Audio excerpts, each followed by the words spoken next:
Hey, good evening, Lions fans. Tyler here. I figured I'd talk some sports with you, kind of go over some of my things that I think is going to happen on Sunday this weekend against the Vikings in Minnesota. I know we all had heard the news come across everybody's Twitter lines and social media networks and sports networks and everything you can think of about Matthew Stafford being in COVID protocol, if I can speak. Good news is over the last few days he's tested negative. Thankfully, his family is negative, and we'll have to see what his status is for Sunday's game. I don't think we will get that designation until maybe tomorrow at the earliest. I guess the protocol is that he's in the high risk, so that all depends on who he was with, how long he was with them. So the testing has to go quite a few days in advance to be negative. So if he, assuming tests negative tomorrow, I would assume he's good for Sunday. It's kind of tough going into a game, especially with adding a couple new players, which I'll hit on later, to just jump in there and fire on all cylinders. Now, you and I both know that Stafford is fully capable of doing that. So if he is given the reins and can march it up and down the field and let him control the ball, I think this is a good situation for Detroit to be in because he's going to come off hot. I believe it. So, that being said, Jared Davis is also in protocol. I don't know when his designation is, if he was in high risk, low risk, if he's back. Not really sure on that one. I can check the lineup here shortly. But the practice squad player of I think it's Jalen Elliott. I think that's who came out in the news that he was also in a COVID protocol. So, and then I think tonight they just broke that one of the staff members, not sure which, tested positive for COVID, and he had been self-quarantined for the last 48 hours. So, credit to the Lions organization. They've done a great job of keeping the virus out of the stadium, out of the facilities, out of the work areas, things like that. If scares come up, they're able to jump on virtually. So they've done a excellent job. Quite a few teams have actually been doing a pretty good job. Lately, we've had spikes in areas. I think we see that in our everyday lives. So it's not surprising to see other teams having issues. We saw that last night's game with the 49ers against the Packers. They just weren't ready. They are such a good team, San Fran is, and they were in such a bad situation with the amount of players that they had off.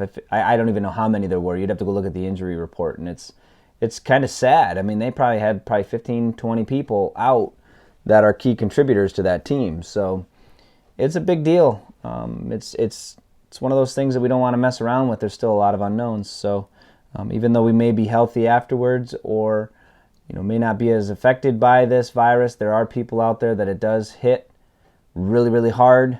I've had people that I know pass away from it. I've had people that I know in ICU a couple times over.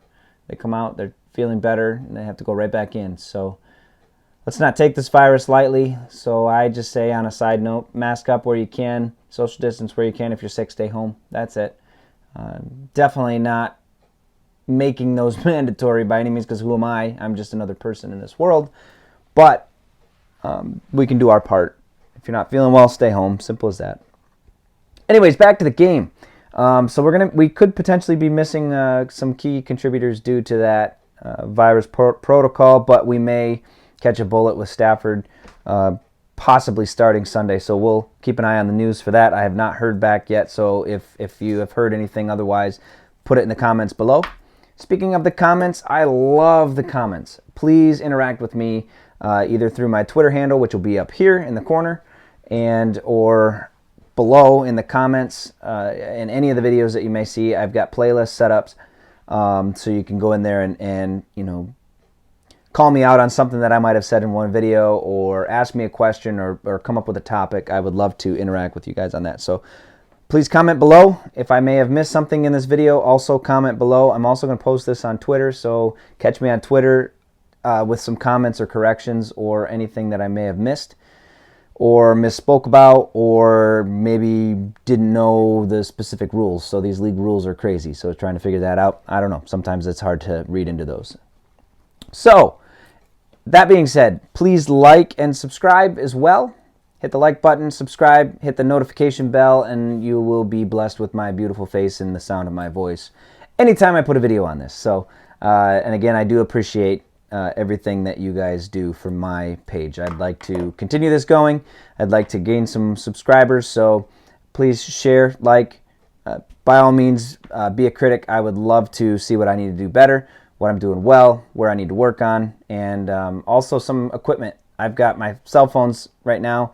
I've got a microphone right here, so my lighting's kind of poor because you can see my shadow in the back here, but I'd like to see some YouTube setup equipment if you guys have that as well. Anyways, I'm going to shut up about that. Let's go back to the game. Let's talk about who's out for the Lions. I'm just going to kind of quickly go through here. Jamal Agnew is downgraded to out. He did not practice at all this week. He has a rib injury. I think we saw that in the game last week. He exited early. Kenny Golladay also exited early with that hip. He did not practice today because he is on IR. Tracy Walker did not practice all week. He has a foot issue. So, like I said, Kenny Golladay was never declared IR. I just know he's out. But we had a boatload of players that did not practice on a particular day this week, or they were limited. Joe Dahl, he did not practice today or yesterday, and he was limited on Wednesday due to a back issue. So we'll see what happens there. Christian Jones, he has a knee issue. He was just kind of limited through practice throughout the week, so he did light on the side. Same thing with Darryl Roberts and T.J. Hawkinson. They had limited practice, but they'll be all right. Danny Shelton was also limited, but he was full. Those guys were all for full participants today. So Desmond Trufant is coming in. He should be good to go. That's one topic I just kind of want to do a sidebar on really quickly. I feel like we need to keep Jeff Okudah and Amani Oruwariye still starting, man. Those two are becoming a pretty good duo. Jeff Okudah is coming into his own. He's trying to figure this league out, and I think it's coming pretty quickly now. First few weeks, not so well. If you look at Eric Schlitz online write-up and his Twitter comments, he does a great job of pleading the case that I just pointed out with Okudah. I think he's one of the top cornerbacks right now, if I'm not mistaken, in the last 3-4 weeks. So that is good. That pick is doing very well, and I think he's just going to continue to go up. His ceiling is high. Oruwariye has been a pleasant surprise. I mean, I think everybody was surprised when we took him in the 5th round of a couple years ago. Or, I'm sorry, last year. A couple years ago. Sorry about that.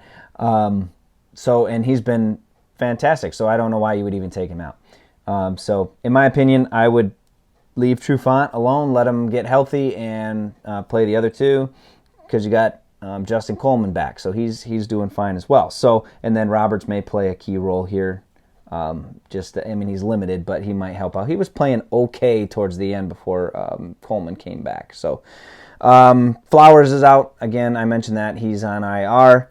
Walker out, Golladay out. Okay, so I think I hit all that. Now, the good news is we picked up another receiver. Mohamed Sanu has signed to the practice squad. I don't know if we see him this week.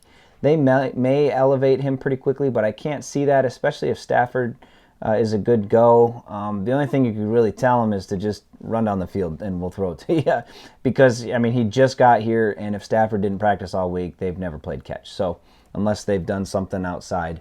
But the good news is he can help at some point. I mean, I know his age is up there, but I think he's about the same age as Marvin Jones, or right around there. I think they came in the same draft. And obviously we have Everson Griffin. I am so excited just to see his play after his fiery comments that he made in his introductory press conference after his first practice with the Lions. So check that out. I'm sure you've seen it. He is hungry. He's ready to go. He's not happy about being called just a good player by a great coach, is what he says. So those are his quotes. Just want to hit on this. I think, Minnesota's coming off a great win. They beat the one-loss Green Bay Packers. They actually did very, very well in that game. They ran the crap out of that ball. Dalvin Cook was a beast. He is one that we're going to need to stop. But our run defense has been fantastic over the last 3, 4, 5 weeks, I think, somewhere in there. So, except last week was a little bit of a setback with the running backs getting into the end zone a couple times. So, but at the same time, I think our cornerbacks cover very well. We have good run support. I think we can slow Dalvin a little bit. I'd have to go back to last year's stats to see how well we did. But I worry about Justin Jefferson. I worry about the passing game there with him kind of sneaking in, especially if we play heavy zone. I think he can sneak in and hit those open zones there. So we need to have very good communication on the back end, in my opinion.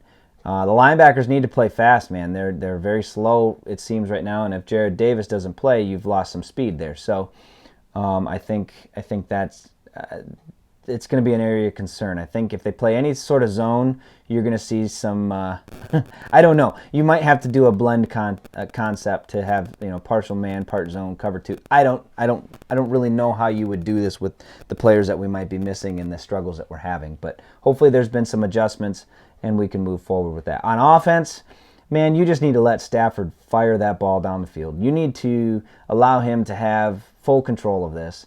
And I feel like he needs to be a coach on the field. Literally, just if something doesn't look right, he's got 6, 7, 8 plays that he can go to, or he can go to any play in the book that he wants to. He needs that amount of free range. A lot of people aren't going to like this, but I think you need to let him be our Aaron Rodgers. Honest to God, truth. I mean, he needs to be able to go up there, take the ball, fire it to wherever he needs to, change the play, check the play. Veto the coach. I mean, I'm not saying do it disrespectfully, but that guy is the heart and soul of this team, and they feed off him. And he's fiery, and he's a gunslinger, and he's a captain. I mean, he's been around here forever. So that's my opinion. I think he needs to be that guy. I think you need to start Swift. I think you need to feed Swift. I think you need to push that ball to Swift, DeAndre Swift, that is. Just whenever you can. If it's covered, don't throw it to him. If it's not covered, he needs to be featured. Adrian Peterson is a back that I think you can use in situations now. I think you need to use him a little early against his team just to see how he is, because he's obviously on a decline. We see that in his yards per carry throughout the season, game by game. You can see it, and it's obviously decreasing every game. Would I start him? Absolutely not. In my opinion, they're going to, because it's his former team and they like that. That TV, I guess. So I would start Swift. I would play Swift. I would play Johnson sparingly. Nothing against him, but I think he just needs to get healthy. In my opinion, I don't think he's healthy. He's a fantastic third down back. That guy can protect Stafford any day of the week. He should be in the pocket all the time. Now, that being said, maybe play some more two-back sets. Let's confuse the defense. We've got a lot of good players on this team. Hawkinson is being one of them this year. Our tight end usage is through the roof this year compared to last year. So Stafford needs to be able to find him. He's comfortable with T.J. Hawkinson. That Iowa tight end is doing fantastic. So let's keep feeding him. Marvin Jones he heated up a little bit this last week. Hopefully he can continue that strong play. They need to pay Kenny Golladay right now. That's it. That's all I have to say there, because everybody says it every week. So on to my prediction. Lions win 35-24. I think they're going to play well. I really do.